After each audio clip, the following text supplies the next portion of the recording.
ध्यावत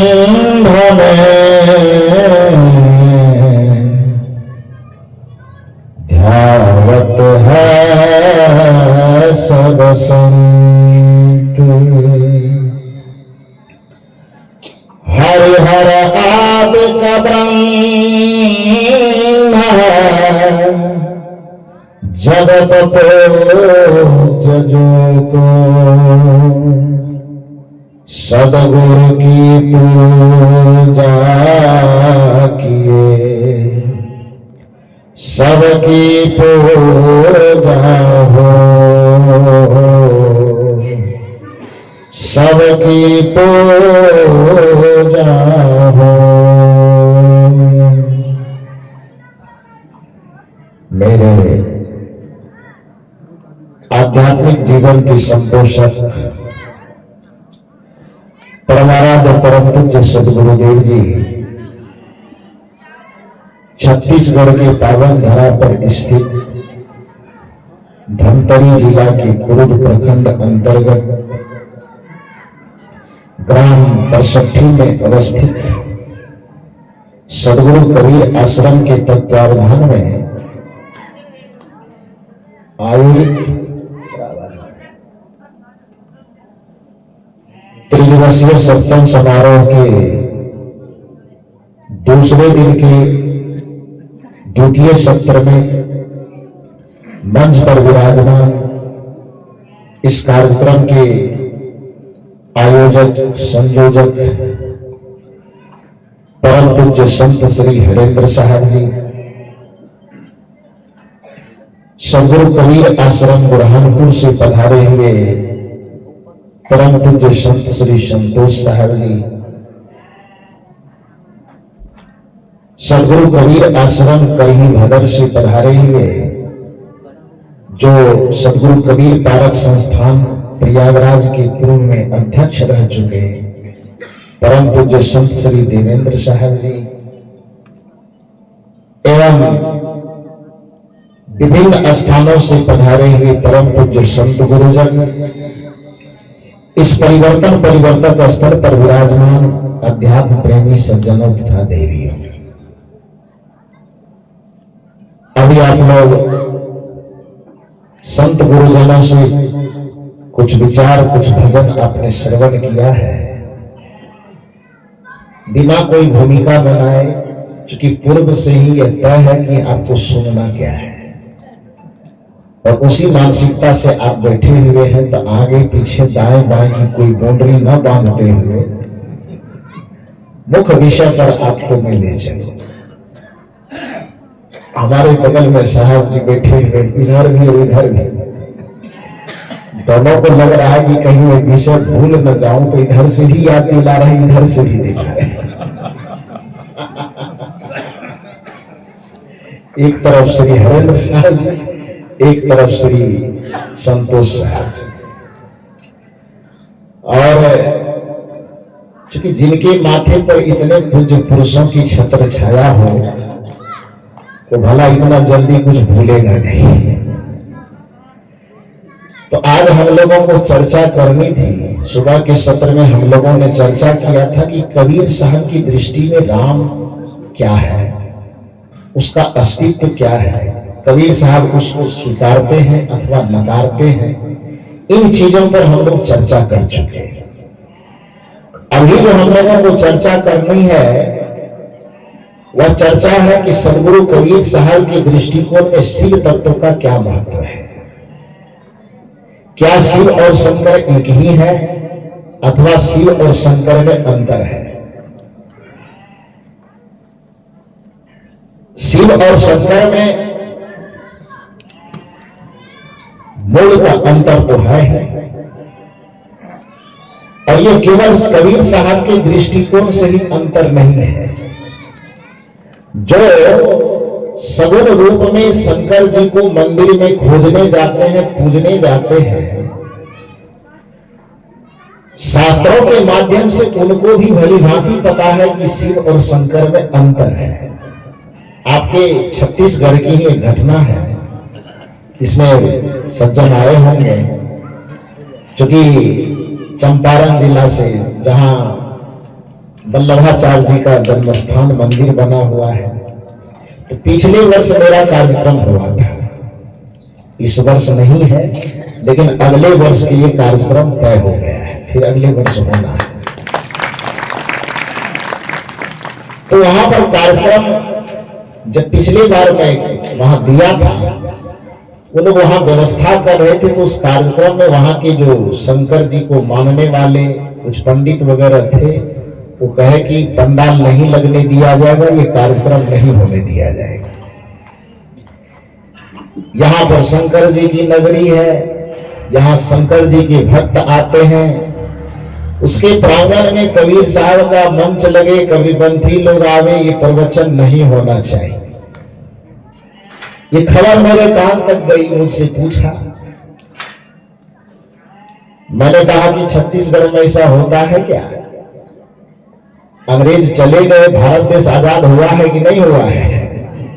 तो उन्होंने कहा आजाद तो हो गया है। मैंने कहा फिर ये आजादी वाली धमकी तो नहीं दिखाई दे रही है? किसी को अपनी बात रखने के लिए न रखने दिया जाए, ऐसा संभव है आज के जमाने में?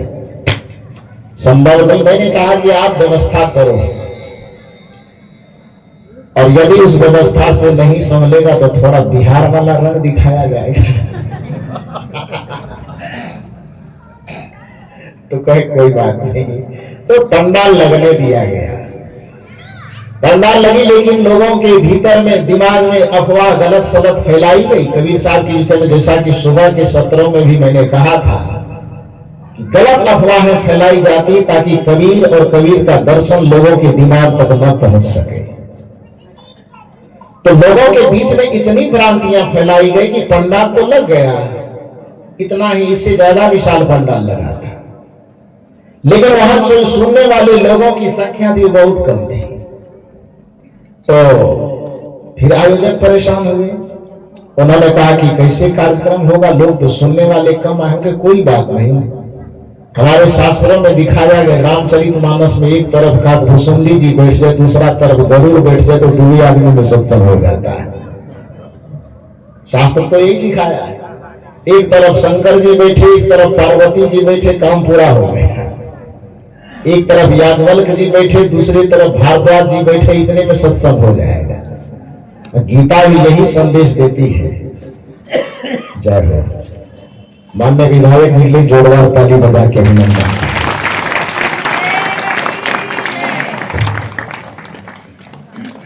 बोलिए सतगुरुदेव की, आवाज जोर से लगा, सतगुरुदेव की साहेब बंदगी, साहेब बंदगी।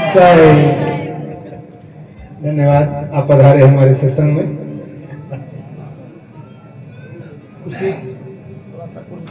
कुर्सी एक तो लगाइए।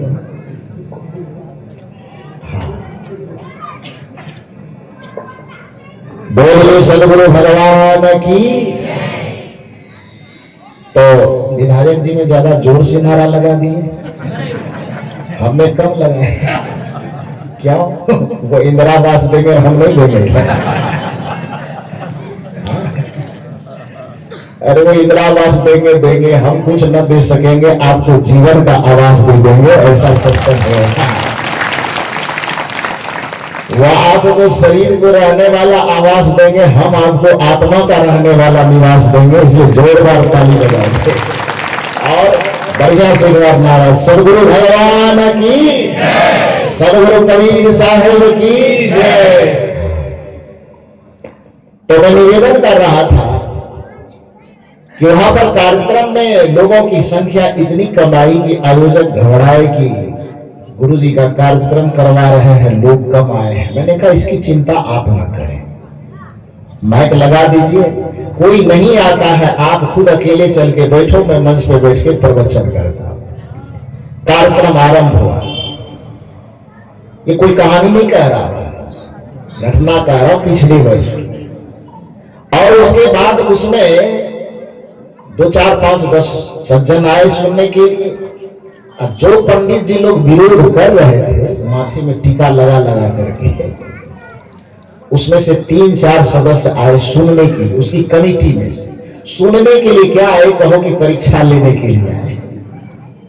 तो आए, जैसे ही आए मैंने आयोजक से कहा कि आप लोग इनके लिए कुर्सी की व्यवस्था करें। कुर्सी दिए, आदर सहित उनको बैठाया गया।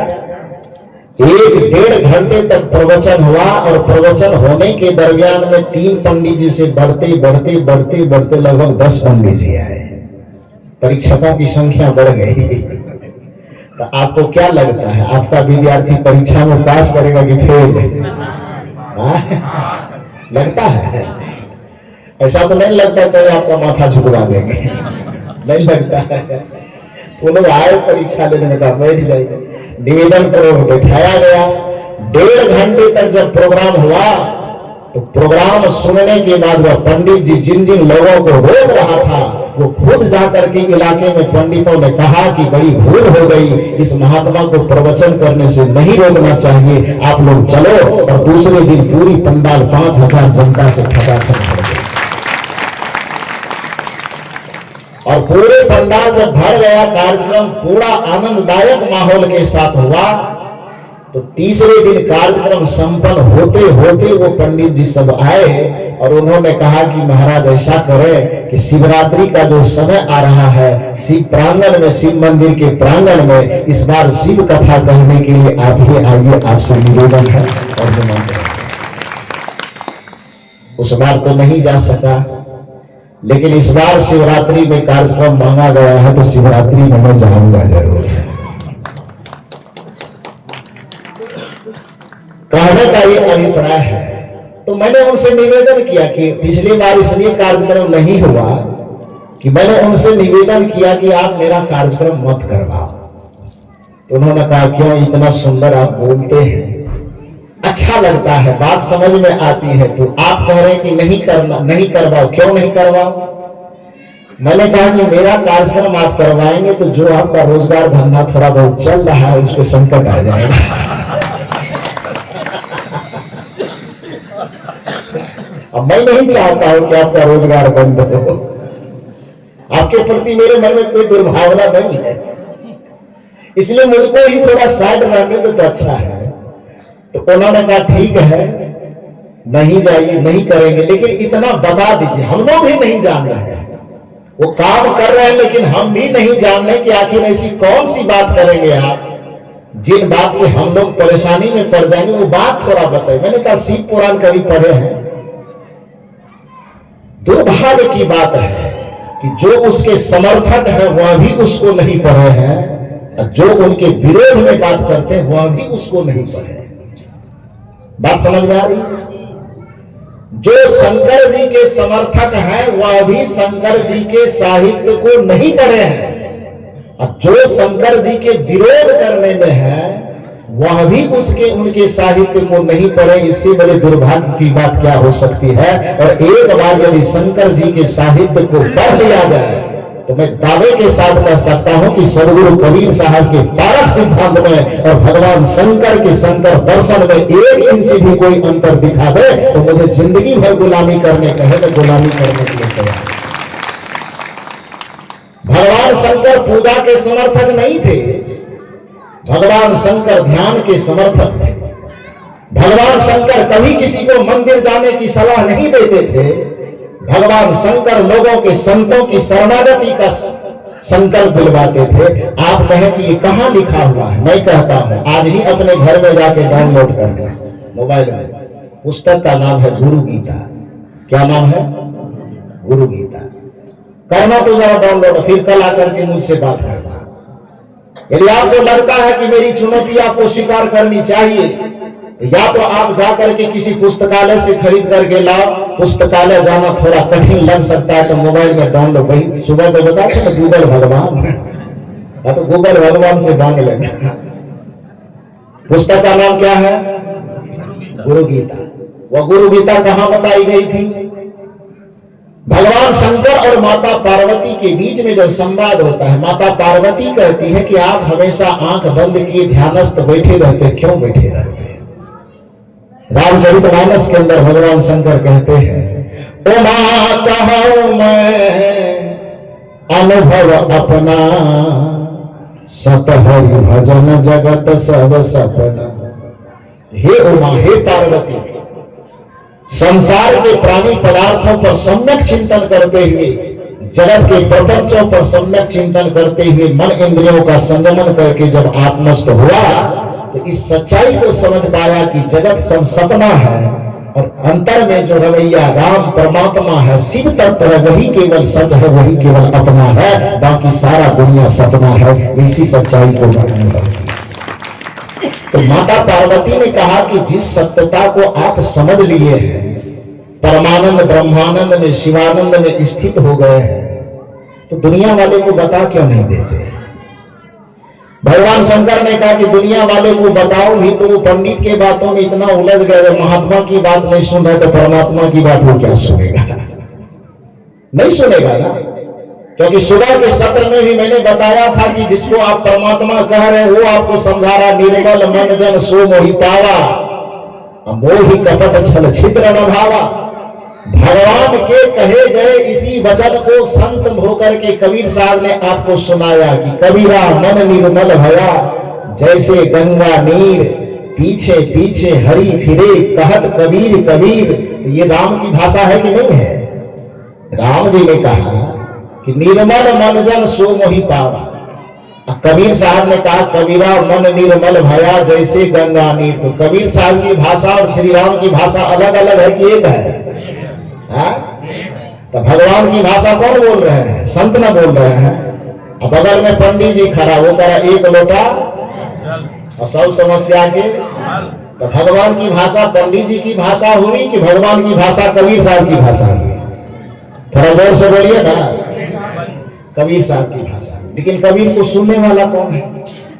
कबीर साहब को समझने वाला कौन है? पंडित जी के बहाव में सब बह जा रहे हैं, संतों की बात को सुनना नहीं चाह रहे, समझना नहीं चाह रहे। तो भगवान शंकर ने कहा कि यहाँ बुद्ध की बात कोई नहीं सुने, कबीर की बात कोई नहीं सुने, नानक की बात कोई नहीं सुने, तो हमारी बात भला कौन सुनेगा? इसलिए हम चुपचाप हैं। तो माता पार्वती ने कहा छोड़िए दुनिया की बात, जाने दीजिए एक लोटा जल में। हम आपकी अर्धांगिनी है, धर्म पत्नी है, आप मुझे तो सुना सकते हैं। भगवान शंकर ने कहा कि आज तक तू केवल पत्नी बन के थी और पत्नी बन करके पति उपदेशक नहीं हो सकता है, क्योंकि उपदेश का संवाद जब भी होगा तो गुरु और शिष्य के मध्य ही होगा। पति और पत्नी, भाई भाई, बेटा बेटी के रिश्ते के दायरे में सत्संग प्रवचन नहीं होता है। पत्नी भले ही रिश्ते से हो, लेकिन आज पहली बार शिष्य बन करके जिज्ञासा प्रकट की हो, तब यहाँ पर संभव है कि मैं सत्य का उपदेश तुम्हें कर सकता हूं। माता पार्वती ने कहा कृपा करके मेरा कम से कम उद्धार कर दीजिए। 65 वाला उद्धार करवावे ना करवावे उसकी मर्जी। हाँ, शंकर जी आप लोगों को रिजेक्ट कर दिए। आप लोग बताओ हम सेलेक्ट करें कि हम भी रिजेक्ट कर दें? हाँ, सेलेक्ट इधर वाले तो बोल ही नहीं रहे ना। हाँ, सेलेक्ट करो। अच्छा ठीक है, सिलेक्शन हो जाए, चिंता मत करो। तो माता पार्वती कहती है कि मैं आपकी धर्मपत्नी हूं, अर्धांगिनी हूं, तो और कोई सुने न सुने, माने न माने, मैं तो आपकी बात सहज रूप से स्वीकार कर सकती हूँ, मान सकती हूँ। मुझे मुक्ति का मार्ग बताइए। और मुक्ति का मार्ग बताने के लिए भगवान शंकर माता पार्वती से कहते हैं कि दुनिया के कोलाहल में ये बातें नहीं बताई जा सकती, क्योंकि आत्मज्ञान की प्राप्ति के लिए दो चीज से मुक्त होना जरूरी है, एक कोलाहल से और एक कौतूहल से। कोलाहल और कौतूहल दोनों समझते हैं किसे कहते हैं? बाहर के शोर शराबे को कोलाहल कहा जाता है और अंदर के शोर शराबे को कौतूहल कहा जाता है। मन में काम, क्रोध, लोभ, मोह का विचार हो रहा हो, आंख बंद करके बैठे और मन में फिल्म चल रहा हो। हाँ, देखना चाह रहे हो भगवान, याद आ रहा है और कौन कौन कथा बताने की जरूरत नहीं। तो मन के अंदर जो विचारों का उफान चले तो उसको कहते हैं कौतूहल। और बाहर में आप बैठे हैं शांति से बैठने के लिए, बाहर में हल्ला हो, गवंडर हो, इधर गाली गलौज, गीत गाना, नाच, सिनेमा, तमाशा, उसको क्या कहते हैं? कोलाहल। तो आत्मस्थ होने के लिए कोलाहल और कौतूहल दोनों से क्या होना पड़ेगा? मुक्त होना पड़ेगा। नियम यही है। अभी बता रहे थे हमारे साहब कि आज सत्संग सुनने बैठे हो तो देखना कोई अपना अपना मोबाइल खोल के मत रखना। सही बता रहे थे, क्योंकि नीति कहती है, एक पॉइंट पिक पॉइंट में दे रहा हूं, याद रखना। नीति कहती है यदि संसार से जुड़ना है तो फोन से संबंध जोड़ना, और यदि आत्मा परमात्मा से संबंध जोड़ना है तो मौन से संबंध जोड़ना, तभी तुम्हारा उद्धार है। बाहर से जुड़ने के लिए बोलिए जोर से। अरे हम यूनिवर्सिटी में पढ़ाते हैं तो इसे पढ़ाएंगे। तो बाहर से जुड़ने के लिए और आत्मा परमात्मा से जुड़ने के लिए मौन की जरूरत है। मौन केवल मुंह बंद करना नहीं। मौन के दो अर्थ होते हैं, लौकिक अर्थ कोलाहल से दूर और आंतरिक अर्थ से कौतूहल से दूर। भगवान शंकर और माता पार्वती के बीच में यही संवाद हो रहा है कि यदि तुम उस आत्मज्ञान को लेना चाहती हो पार्वती, जिससे उद्धार होता है, तो तुम्हें कोलाहल और कौतूहल दोनों से दूर होना होगा। उसके लिए एकांत स्थान चाहिए। तो एकांत स्थान खोज की गई। कौन सा जगह मालूम है आप लोगों को? अमरनाथ की गुफा। लेकिन वहां तो माता पार्वती को भगवान शंकर सत्संग सुनाने ले गए थे। चेला लोग इतना चलाक है कि अभी वहां जल चढ़ाने जा रहा है।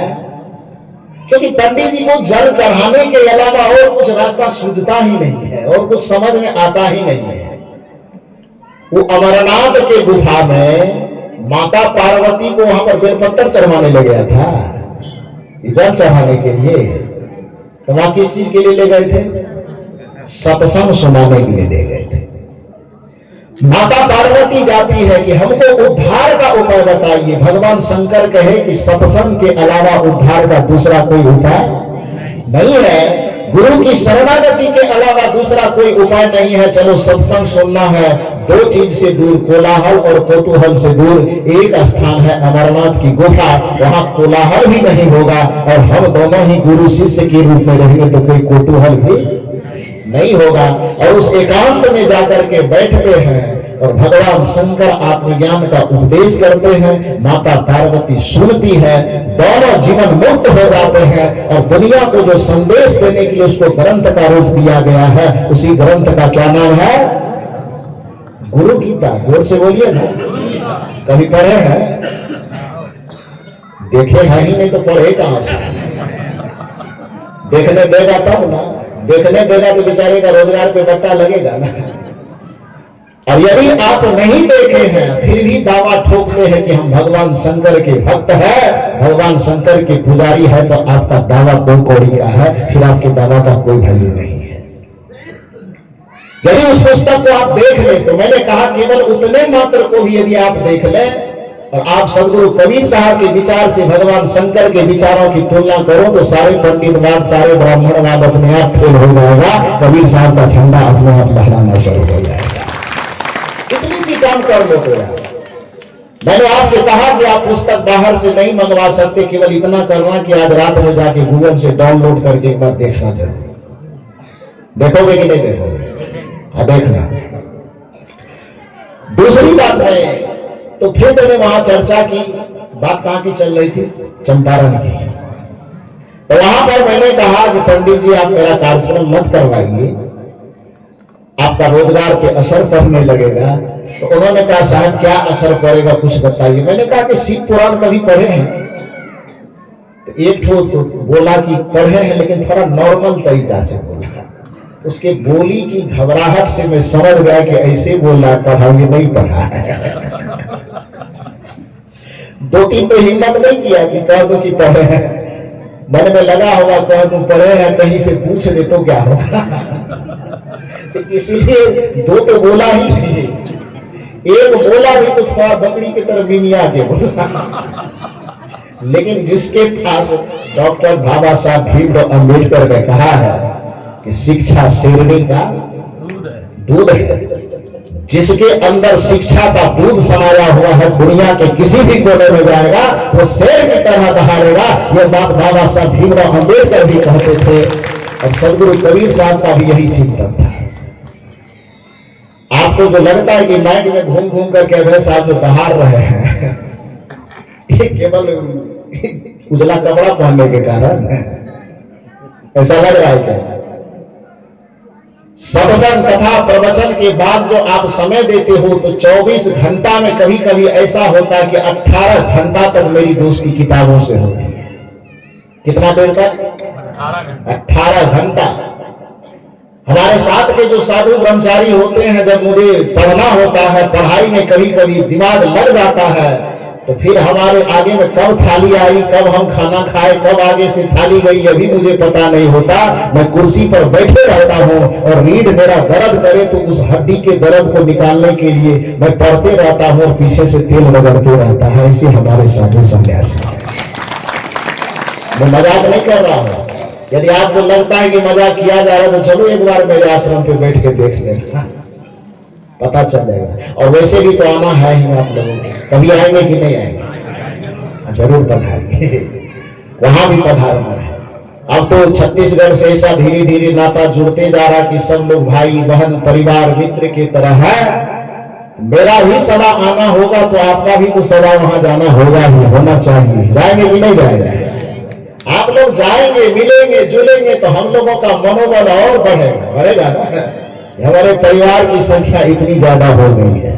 कल तक जिस परिवार को सदगुरु श्री अभिलाष साहब जी अपने पूरे जीवन तक सींच करके रखते आ रहे हैं, अब उसी गुरुदेव श्री अभिलाष साहब जी के फुलवारी के हम सब बच्चे हैं। हम सबों की जिम्मेदारी है कि इस फुलवारी को सींच करके रखा जाए, इसको मुरझाने न दिया जाए।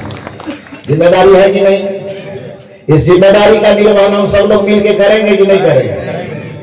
आप लोग कम जोर से बोल रहे हैं। विधायक जी का डर लग रहा है। अरे विधायक जी हम लोग के सपोर्ट में है, चिंता मत कीजिए, बढ़िया से बोलिए। तो मैं निवेदन क्या कर रहा था कि उनको मैंने कहा कि शिव पुराण आपने पढ़ा है, तो वो थोड़ा सा 3 तो बोले ही नहीं, एक आदमी थे तो थोड़ा धीरे धीरे बोले। मैं समझ गया कि बेचारा पढ़ा नहीं, ऐसे बोल दिया नॉर्मली। तो बोल दिया तो मैंने सोचा बेइज्जती करना भी ठीक नहीं तो मैं कुछ पूछा नहीं आगे। मैंने कहा कि आज तक न पढ़े हो तो एक बार शिव पुराण जाकर के पढ़िएगा, और कम से कम जिस अवसर पर मुझे बुलाना चाह रहे हैं आप, महाशिवरात्रि के अवसर पर, यही तो ढकोसला का महाअड्डा है। उन्होंने कहा कैसे? मैंने कहा मुझे बताने की जरूरत नहीं पड़ेगी, आप शिव पुराण जाके पढ़ लो। प्रश्न था कि भगवान शंकर और शिव में क्या अंतर है, इसी बात को लेकर आगे चले थे। शिव पुराण जब आप पढ़ेंगे, शिव पुराण के अंतर्गत महाशिवरात्रि की जो कथा है, महाशिवरात्रि की जो घटना, दुनिया भर के पूरे भारत के पंडित शिवरात्रि का मतलब क्या बताते हैं? छत्तीसगढ़ में क्या बताया जाता है? शिवरात्रि का मतलब माता पार्वती और भगवान शंकर क्या विवाह का वर्षगांठ है ना, यही ना यहाँ मनाया जाता है। पूरे देश में यही पंडित जी मनवाते हैं। और उस रोज पता नहीं कितना धूमधाम से, कितना साहब जी हमारे कह रहे थे सुबह में साड़ी धोती और क्या क्या नाम ले रहे थे, हम नहीं लेंगे तो सब लेन देन हो जाता है, बहुत तरह की बातें होती है। लेकिन न तो जिसको सुनाई जा रही है वो कभी जानने की कोशिश किए, न जो सुनाने वाले हैं वो जानते भी होंगे तो चालाकी आपसे क्या करते हैं। जिस शिवरात्रि के नाम पर पूरी दुनिया में भगवान शंकर और माता पार्वती के विवाह का वर्षगांठ मनाया जाता है, सोचो इस दुनिया के साथ कितना बड़ा धोखा है। उस शिव पुराण के अंतर्गत महाशिवरात्रि की कथा जो लिखी हुई है, वह कथा वस्तुतः कहती क्या है? कथा यह कहती है कि जैसे सिद्धार्थ को जीवन में पहली बार किसी वृद्ध व्यक्ति को देखने के बाद, किसी रोगी व्यक्ति को देखने के बाद, किसी चिता पर जलते हुए लाश को देखने के बाद एहसास हुआ था जीवन की सच्चाई। जाते हुए देखा किसी वृद्ध व्यक्ति को, अपने सारथी जो मित्र भी थे और सारथी भी थे, उनसे पूछा कि ये कौन है भाई? मित्र बताने से परहेज करना चाहते थे, लेकिन मित्रता के आगे बताने पर विवश हुए। उन्होंने कहा कि ये आदमी है। उन्होंने कहा आदमी ऐसा होता है, आदमी तो हम हैं, ये झुका हुआ आदमी, लाठी के सहारे चलने वाला, ये कौन है? मित्र ने कहा कि ये आदमी है लेकिन ये बूढ़ा हो चुका है। सिद्धार्थ ने कहा बूढ़ा क्या होता है? जैसे ये है एक दिन मैं भी ऐसा होऊंगा क्या? मेरी पत्नी यशोधरा भी इस स्थिति में जाएगी क्या? मेरे पुत्र राहुल भी जाएंगे इस स्थिति में? मेरे पिता की भी यह स्थिति होने वाली है। कई सवालों को दोहराते हुए जब अपने मित्र से सिद्धार्थ पूछते हैं तो मित्र ने कहा कि सबकी यही गति है, एक न एक दिन आपको, हमको, जो भी धरती पे जन्म लिए हैं, इस प्रक्रिया से सबको आगे बढ़ना पड़ेगा, अर्थात तुम्हें भी इस रूप में जाना पड़ेगा। पत्नी भी जाएगी, बच्चे भी जाएंगे। सिद्धार्थ के दिमाग में पहला झटका लगा।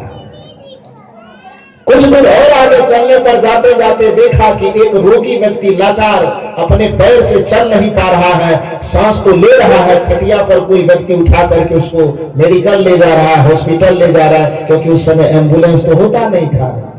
कोई ज्यादा बीमार पड़ गया तो खटिया पे उठा के ले जाते थे। तो उस स्थिति में देखा तो सिद्धार्थ ने पूछा कि ये भी आदमी है? का ये कौन सा रूप है आदमी का? आदमी का ये रूप है कि इसकी तबीयत खराब हो गई, लाचार हो गए हैं, अपने पैर से चल नहीं पा रहे हैं। सिद्धार्थ ने पूछा कि हम भी ऐसे होंगे क्या? हो सकता है, सबको इस स्थिति में जाना पड़ सकता है। फिर कुछ दूर और आगे चले तो चलते चलते देखा कि एक लाश जिसको आदमी कफन में लपेट करके चादर ओढ़ा करके उसे ले जा रहे हैं। सिद्धार्थ ने पूछा ये कौन है? इस बार मनुष्य की परिभाषा बदल गई, लाश है। का किसकी? का आदमी की। का ये कौन सा रूप है? का ये रूप जीवन के आखिरी क्षण का रूप है। जब आदमी मर जाता है तब इस तरह से उसको कफन में लपेट करके श्मशान की तरफ ले जाता है। सिद्धार्थ कुछ समझ नहीं पाया। फिर कुछ देर आगे गए तो देखा कि एक चिता पर लाश जल रही है, चारों तरफ लोग उसको लाश जलाने के लिए कोई आग लगा रहे हैं, कोई लकड़ियां फेंक रहे हैं, कुछ लोग बगल में बैठ के छाती पीट पीट करके रो रहे हैं। सिद्धार्थ ने कहा ये क्या है? कहा जीवन की अंतिम गति यही है। कहा हमको भी इसी तरह लकड़ी में जलाएगा क्या? कहा सबको आया है सो जाएगा, राजा रंग फकीर, एक सिंहासन चढ़ चले एक बंधे जंजीर। सबकी स्थिति यह होने वाली है, तुम भी एक दिन मरोगे तो यही घटना तुम्हारे साथ घटने वाली है। विचारक ने बड़ा सुंदर कहा है, दुनिया में रहने वालों क्या तुझको ये खबर है, 2 दिन की जिंदगी है, पल भर का ये सफर है। ये केवल एक आदमी के लिए नहीं, दुनिया में जितने जन्म लेने वाले व्यक्ति हैं हर व्यक्ति के साथ यह घटना घटेगी। आंखों ने तेरे तुझको कितने दिखाए मुर्दे। सिद्धार्थ ने एक मुर्दा देखा था, एक वृद्ध व्यक्ति देखा था, एक जलती हुई चिता को देखा था। सचेत हो गए हो? कल्पना कीजिए, गिनती हम लोगों की है कि कितना देखे हैं? कितना देखे हैं ये गिनती है? कितने चिता में आग लगा इसकी गिनती है? लेकिन हमारे अंदर वो चेतना जग नहीं पा रही है। सवाल है, आंखों ने तेरे तुझको कितने दिखाए मुर्दे, कांधों पे तूने अपने कितने उठाए मुर्दे, फिर भी बना है अंधा, अनजान बेसमझ है, 2 दिन की जिंदगी है, पल भर का ये सफर है।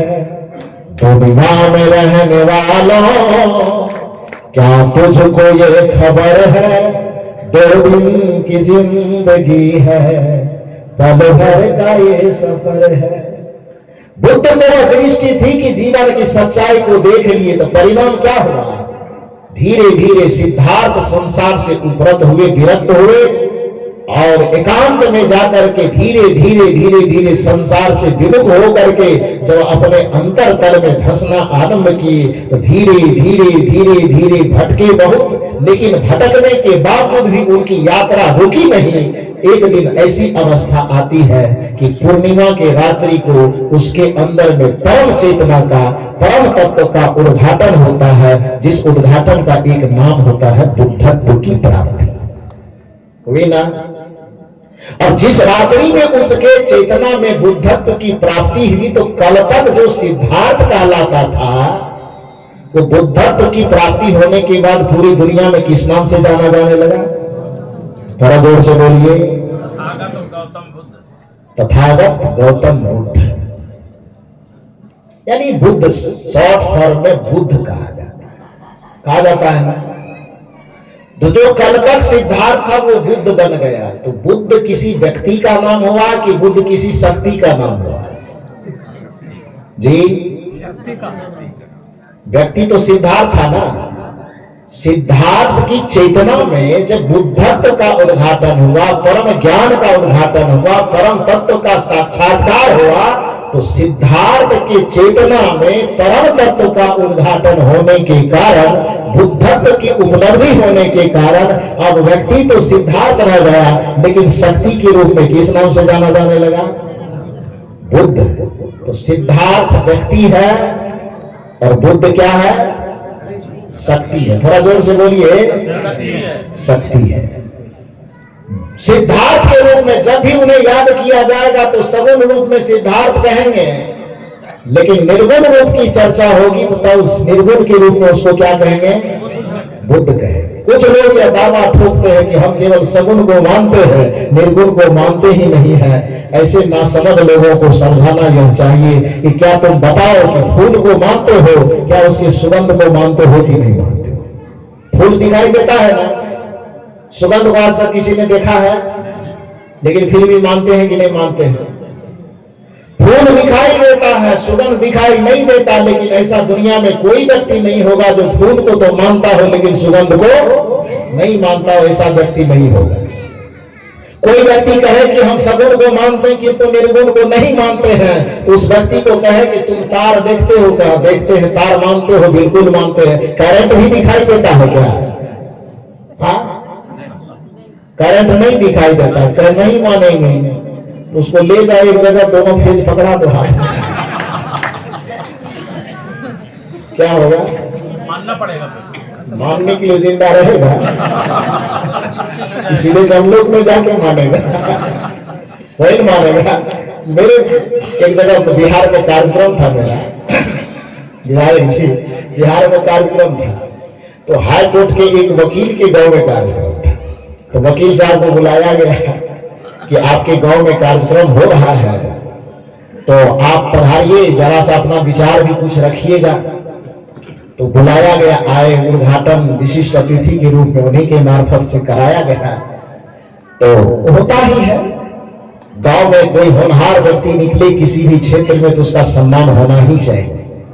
हमारे आदरणीय हंसदा के सरपंच साहब, जब आज से लगभग एक सप्ताह और पहले कार्यक्रम हुआ तो वहां के महाविद्यालय में मुझे, वहां जो 10+2 वाला विद्यालय है उसमें ले गए, तो उससे अपने विचार रखवाए और वहां बताया कि इस विद्यालय से जो भी व्यक्ति निकलते हैं, कुछ अच्छे पद पर पहुंचते हैं, तो उनको बुला के बच्चे को थोड़ा मोटिवेट करवाए।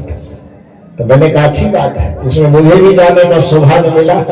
पता नहीं टूटी फूटी भाषा में कुछ बच्चे लोगों को समझाया, बच्चे लोगों को अच्छा लगा।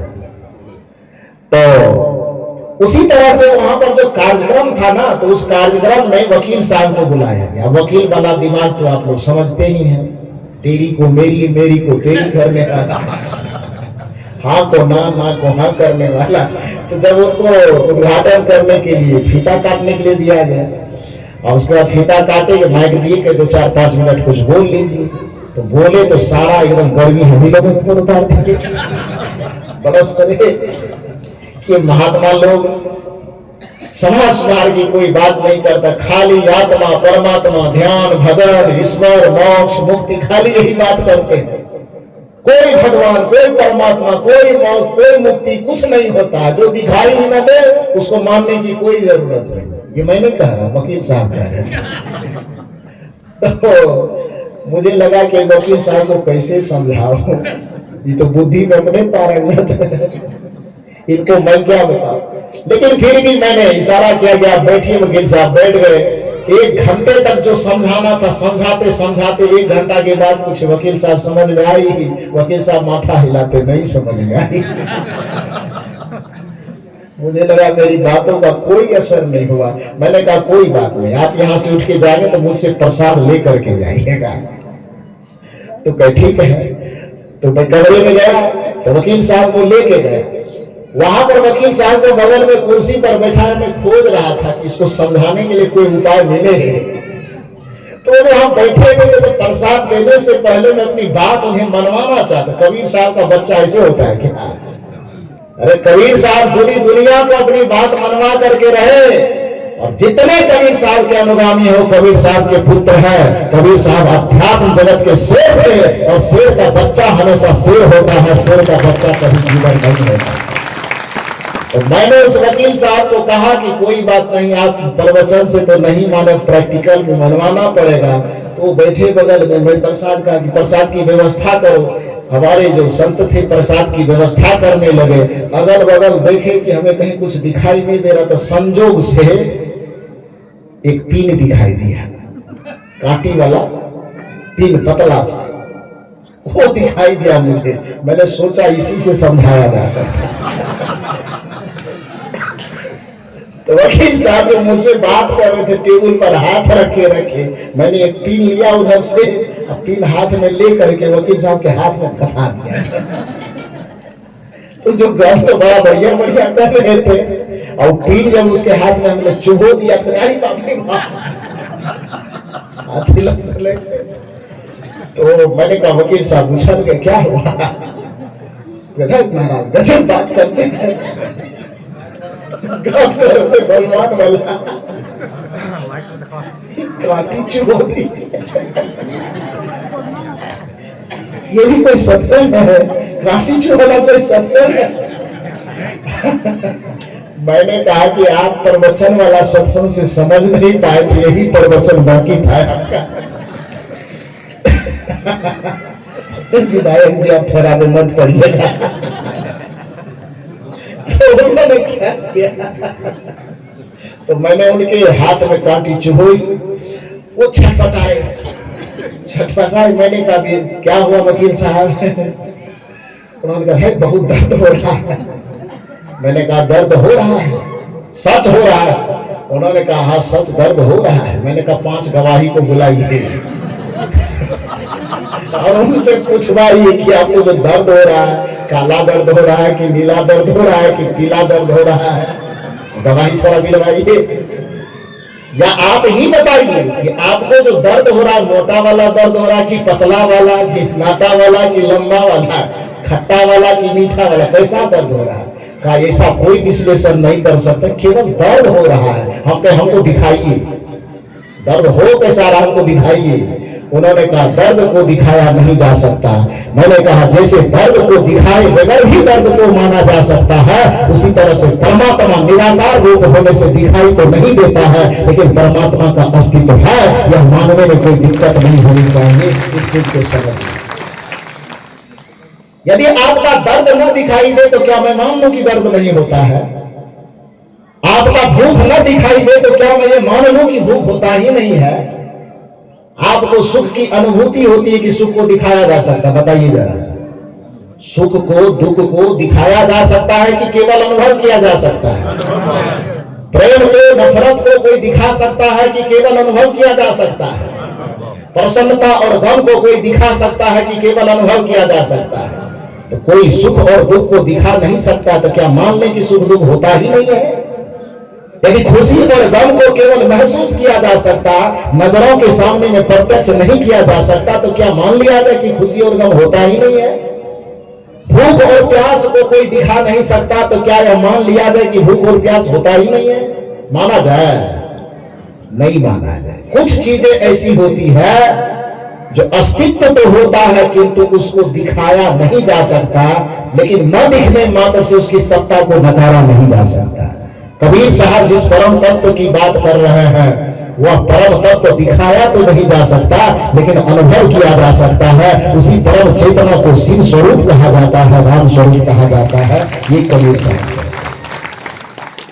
तो कहने का ये अभिप्राय है कि व्यक्ति के रूप में वह जो सिद्धार्थ है, वही अपने अंदर चेतना की शक्ति के रूप में किसे प्राप्त किया? बुद्धत्व को प्राप्त किया, उसको बुद्ध कहा गया। ठीक उसी प्रकार से भगवान वो शिव पुराण की जो मैं कथा बता रहा हूं, शिवरात्रि का जो प्रयोजन है वहां पर, उस शिवरात्रि का प्रयोजन शिव और पार्वती के विवाह का वहां कोई लेखा जोखा नहीं है, बल्कि शिव पुराण में शिवरात्रि का लेखा जोखा क्या है कि भगवान शंकर चूंकि योगी थे, आदि योगी, और योग साधना भजन में उनका मन हमेशा रमा रहता था। रामचरितमानस ही कहती है कि एक अवस्था ऐसी आई साधना की करते करते, गोस्वामी जी उसका वर्णन करते हैं, शंकर सहज स्वरूप संहारा लाग समाधि अखंड अपार। मैंने पहले कहा ना कि भगवान शंकर और सदगुरु कबीर के दर्शन में अंतर नहीं है। आप कहेंगे कैसे? तो इस जगह पर आप समझने की कोशिश कीजिए कि शंकर सहज, ध्यान दीजिए शब्द पर, शंकर सहज स्वरूप संहारा लाग समाधि अखंड अपारा। इस पंक्ति में दो बात पर ध्यान देना है, सहज पर और स्वरूप पर। यह सहज शब्द किनकी शब्दावली है पूरे अध्यात्म परंपरा में? सहज ध्यान की बात किसने किया है? कबीर साहब ने। सहज समाधि की बात किसने की है? कबीर साहब ने। सहज साधना की बात किसने की है? कबीर साहब ने। संतो सहज समाधि भली, गुरु प्रताप भय जा दिन ते सुरत न अंत चली। जहां जहां जाओ सोई परिक्रमा, जो कुछ करो सो पूजा। जब सोवो तब करो दंडवत भाव मिटाओ दूजा। आंख न मूंदो, कान न रूंधो, काया कष्ट न धारो। खुले नैन हंसी हंसी पहचानो, सुंदर रूप निहारो। शब्द निरंतर मनवा राता, मलिन वासना त्यागी। उठत बैठत कबहु न छूटे, ऐसी तारी लागी। कहानी कबीर सहज यह रहनी, सो प्रगट करी गाई। सुख दुख से एक परे, परम पद सुपद है सुखदाई।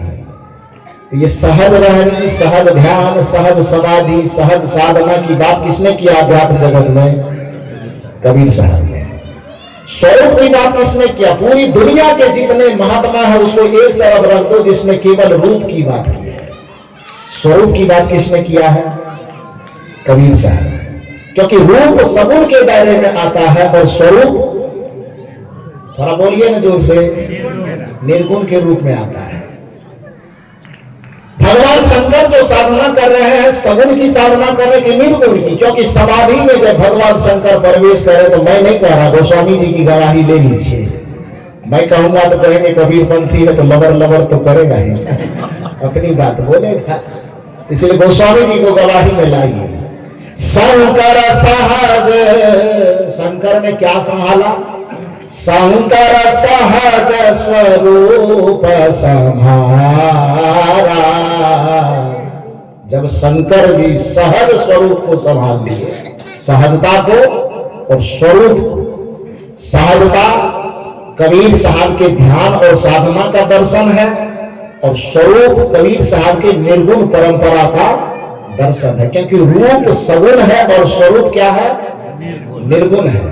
भगवान शंकर जिस साधना से अपने आप को मुक्त अवस्था में ले गए, समाधि की अवस्था में ले गए, रूप की साधना करके कि स्वरूप की साधना करके? शंकर सहज स्वरूप संहारा। तब परिणाम में आया लागी समाधि अखंड अपारा। जब शंकर सहज स्वरूप को समझ करके उसमें अपनी चेतना को स्थापित किए, तो अखंड समाधि में प्रवेश करके, जिसको परमानंद कहते हैं, जिसको ब्रह्मानंद कहते हैं, जिसको आत्मज्ञान कहते हैं, जिसको आत्मस्थिति कहते हैं, उसमें वह प्रवेश कर जाते हैं।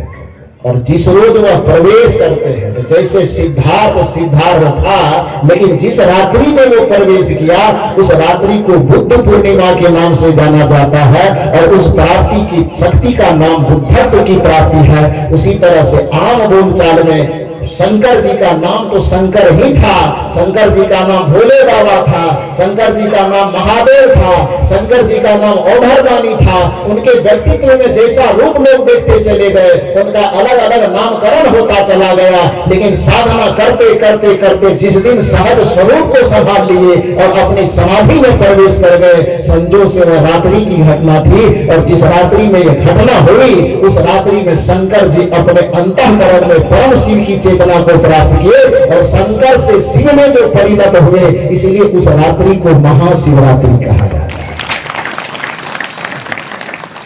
ये कथा आपको लग रहा है कि मैं बना के कह रहा हूं, तो शिव पुराण केवल मेरे घर में नहीं ना है, वो शिव पुराण आपके भी घर में होगा, दुनिया की दुकानों में होगा, या आप मोबाइल में डाउनलोड करो और निकालो, भगवान शिव के महाशिवरात्रि की इस कथा को देखो।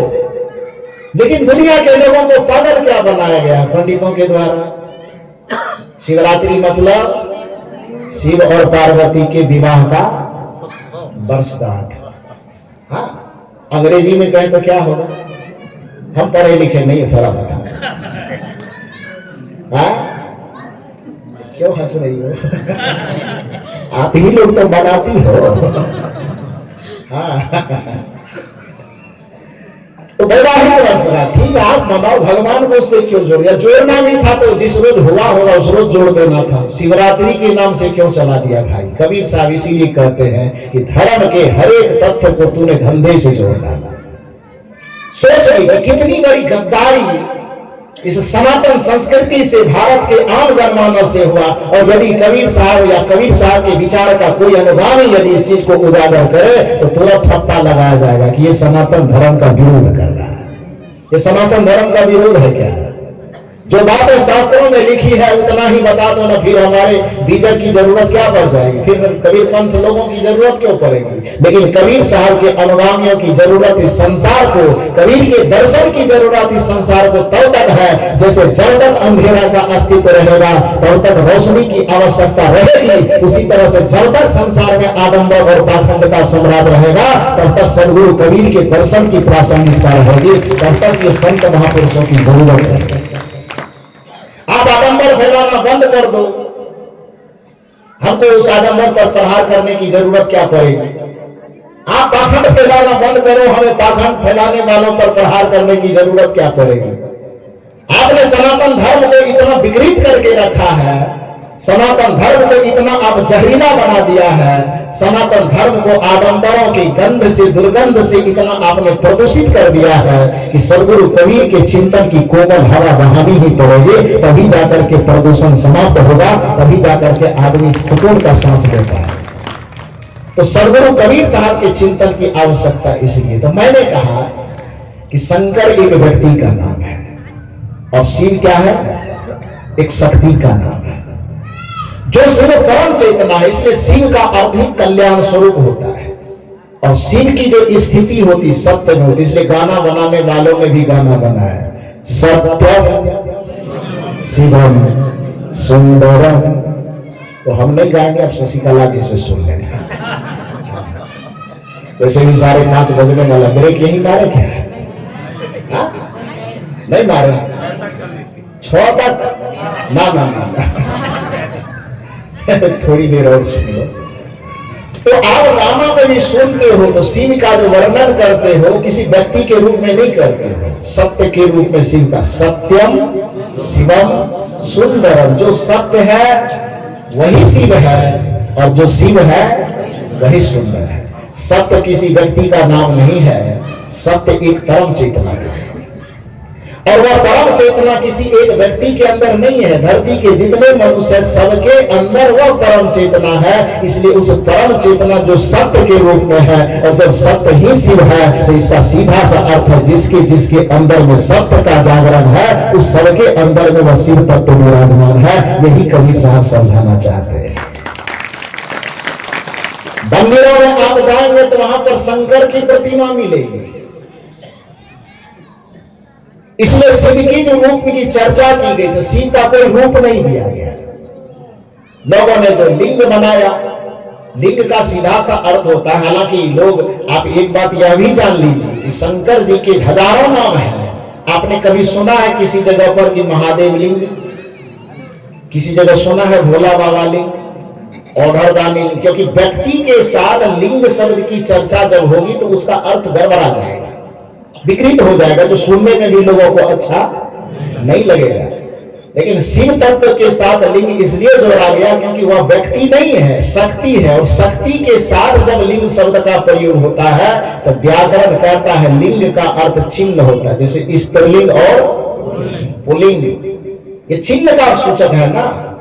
तो उसको शिव के जो लिंग स्वरूप में कहा गया, तो क्योंकि शिव का चिन्ह, ये शिव का रूप, शिव की आकृति ऐसी है और वह ज्योति स्वरूप ज्ञान स्वरूप है, इसीलिए ज्ञान का, ज्योति का कोई आकार तो दिया नहीं जा सकता, उसका कोई मुंह तो दिया नहीं जा सकता, ज्योति का कोई कान तो दिया नहीं जा सकता। इसलिए शिव के जो प्रतिरूप है, उस शिव के प्रतिरूप का एक नाम है ज्योतिर्लिंग। क्या नाम है?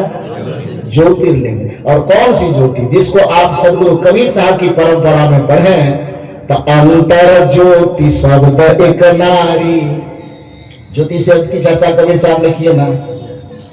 साधना पद्धति में जाएंगे तो कबीर साहब ने कहा शून्य सहज मन सुमिरते प्रगट भई एक ज्योत, बलिहारी ते ही पुरुष की निरावलंब जो होत, कि जब भी परम चेतना का साक्षात्कार आपके अंदर होगा तो परम प्रकाश के रूप में होगा। सदगुरु कबीर साहब की आरती भी जब आप गाते हैं तो क्या गाते हैं?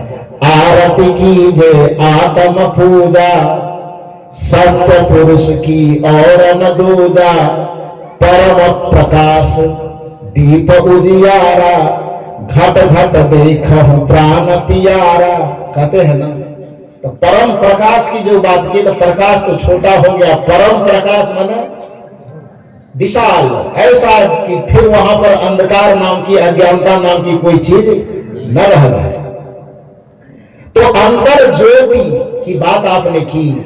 वेद भी घोषणा करता है, तो वेद का पहला मंत्र क्या कहता है? ओम अग्नि नीले पुरोहितम यज्ञस देवामृत विजम होतारम रत्न धातमम।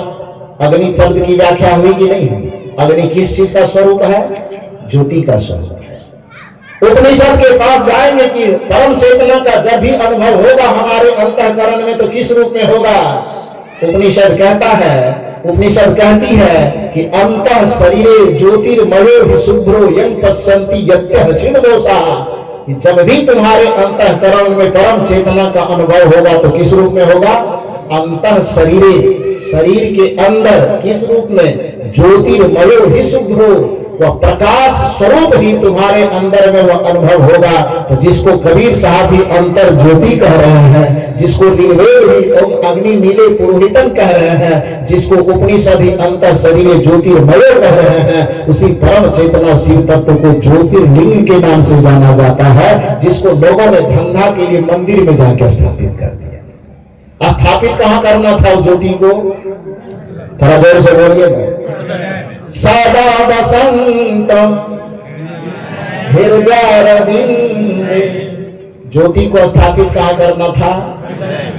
अंतः शरीरे ज्योतिर्मयो, शरीर के अंदर उस ज्योति तत्व का उद्घाटन करके शिव को मनाना था, शिव को प्रकट करना था। लेकिन हृदय में शिव को प्रकट करना थोड़ा कठिन है, तो एक लोटा जल सब समस्या के। हाँ, शिव को प्रकट करना था हृदयारविंद, प्रकट कर दिए कहां पर? मंदिर वृंदावन। तो गड़बड़ होगा कि नहीं होगा? हंसी क्यों आ रही है आप लोगों को? बात समझ में आ रही कि नहीं आ रही है? तो कहने का अभिप्राय यह है कि ये शिव की कथा जो है, सदगुरु कबीर कहते हैं कि मैं शिव को तो मानता ही हूं, शिव तो मेरे परम आराध्य है, क्योंकि शिव कोई व्यक्ति नहीं है, शिव आपके जीवत्व की परम स्थिति को शिवत्व कहा जाता है। श्री राम और लक्ष्मण के बीच में संवाद होता है विश्राम सागर में। लक्ष्मण जी पूछते हैं कि भैया मेरे आप प्रभु श्री राम के रूप में जाने जाते हैं, एक सवाल है आपसे मेरा कि जीव शिव में भेद की, जीव और शिव में भेद क्या है? भगवान श्री राम लक्ष्मण को बताते हैं कि जीव शिव में भेद किन, इतनो अहे सदीव, बद्ध दशा में जीव कही और मुक्त दशा में शिव। जो आत्मा बंद बंधन की अवस्था में रहने पर जीव कहलाता, वही जब ध्यान के माध्यम से, भजन के माध्यम से, साधना के माध्यम से, सदगुरु की शरणागति के माध्यम से युक्ति पूर्वक समस्त बंधनों से अपने आप को मुक्त कर लेता है, तो वही जीव परम चेतना तत्व को उपलब्ध होकर के अपने आप में शिवत्व का उद्घाटन कर लेता है। यही कबीर साहब की दृष्टि में शिव की कथा है।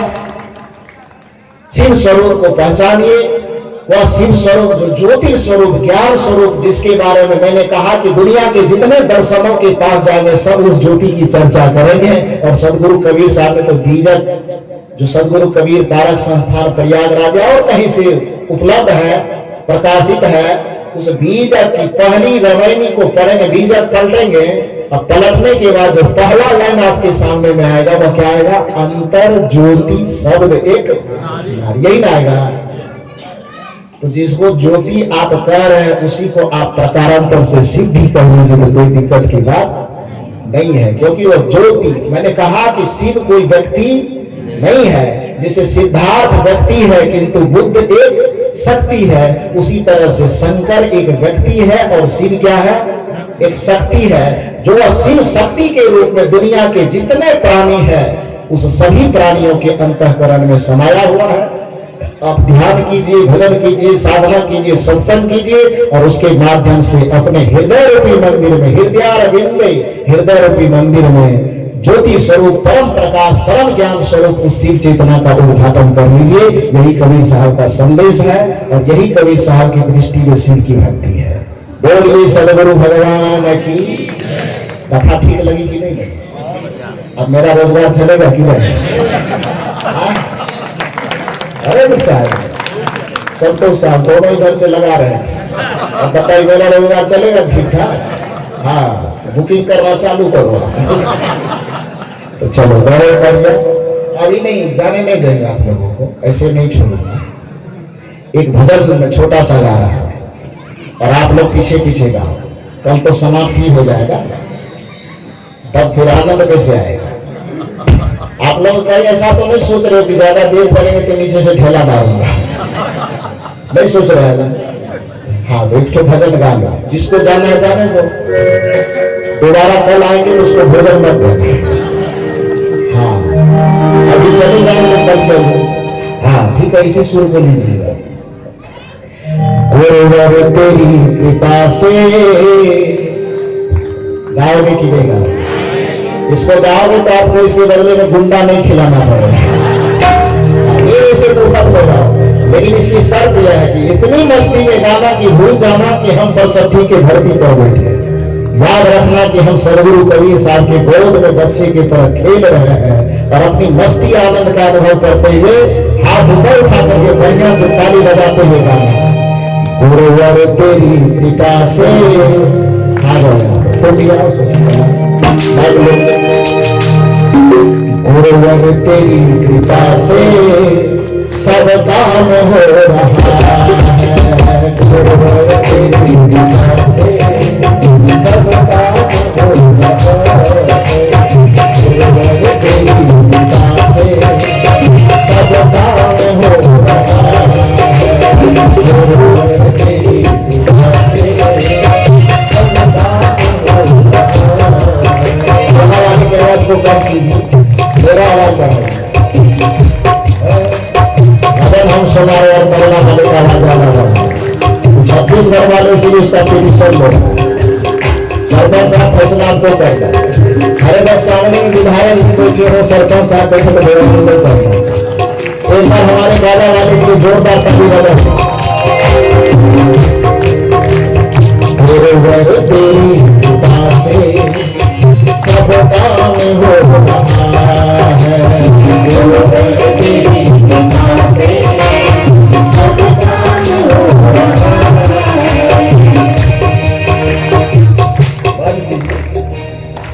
नहीं गाएंगे, आरती कीजिए। हाँ, क्यों गाओ? आपका कर्जा खाया है। मैं पहले ही शर्त करवाया आपसे कि आप पीछे से बड़ी जोर से मस्ती से गाओगे, ताली बजाओगे तब गाओगे। सब लोग ऐसे लग रहा बकरी की तरफ नहीं आ रहे हैं, क्यों गाओगे? गाओ बढ़िया से भी नहीं गाओ, गाली बढ़िया से लगेगी ना, दोनों हाथ उठा के गुरुवर तेरी कृपा से सब काम हो रहा है, गुरुवर तेरी कृपा से सब आप कर रहे हैं, सब आप कर रहे हैं, सब आप कर रहे हैं, सब आप कर रहे हैं, मेरा नाम हो रहा है, गुरुवर तेरी कृपा से सब काम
सब काम हो रहा है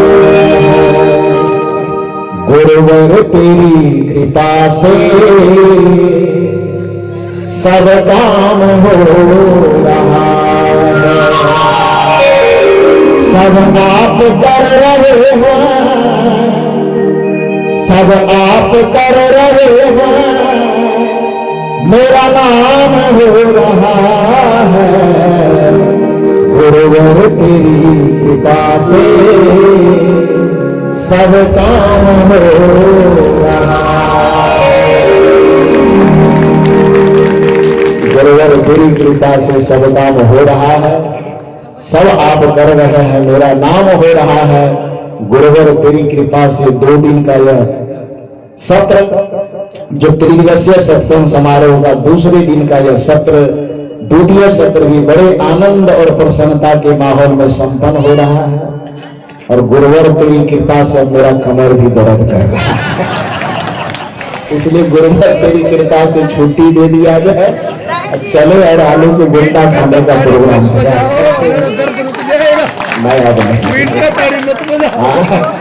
आपने कहा हमारा दर्द हो रहा है, ताली बज रही है। कल सुन लेना। साहब जी एक निवेदन है, माता जी का